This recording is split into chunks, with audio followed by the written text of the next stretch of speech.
Kwa majina naitwa Mwalimu Mzee Mohamed wa shule ya msingi Mtanda, lakini nipo hapa kama mratibu wa UMITASHUMTA ngazi ya wilaya manispaa ya Lindi kwa mwaka 2026.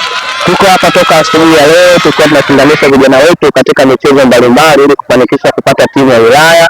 Tumewashindanisha katika michezo ya riadha, mpira wa miguu kwa wavulana kwa wasichana, handball kwa wavulana kwa wasichana, netball kwa wasichana na volleyball kwa wavulana na wasichana.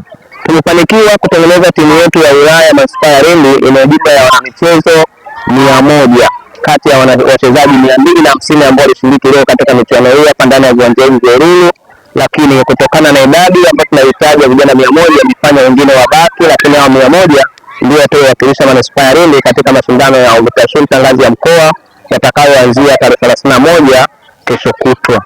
Kwa hiyo hamasa ni kubwa kwa vijana na wamejiandaa, na tunaamini watafanya vizuri zaidi ya yale ya mwaka jana na kuipa heshima manispaa kwamba tuko mbele katika michezo na sio kitaaluma tu peke yake.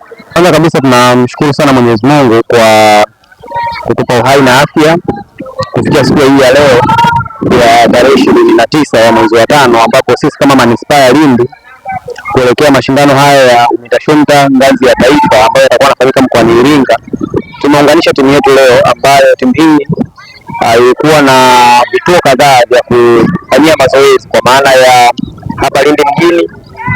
Tulikuwa na kituo cha Nangaru, tulikuwa na kituo cha Milola, Mchinga pamoja na Mnazi Mmoja. Leo wamekutanika pamoja kwa ajili ya kuunganisha ile timu na ambayo itaingia kambini kwa ajili ya kujiandaa na mashindano haya ya kimkoa.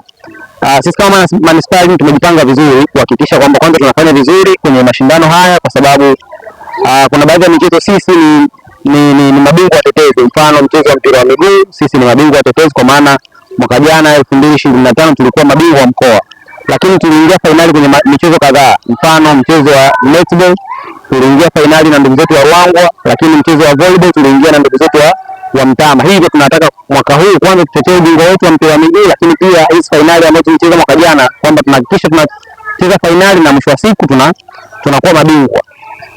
Kubwa zaidi ni kuwakaribisha wakazi wa manispaa ya Lindi kuja kuangalia vipaji hapa, hasa vijana wao wa manispaa ya Lindi, kuwapa hamasa pindi wanapocheza. Lakini nitumie fursa hii kutoa shukrani za dhati kabisa kwa mkurugenzi wa manispaa ya Lindi. Amekuwa ni mwema sana kwenye upande huu wa michezo, kwa sababu amekuwa akitusupport na yale mahitaji ya msingi yote ambayo timu hii ilikuwa inahitaji yapate, ikiwemo tracksuit, ikiwemo jezi, zote zimepatikana kwa ajili ya kuelekea kwenye haya mashindano siku ya kesho kutwa ya tarehe 30 ya mwezi huu wa 5.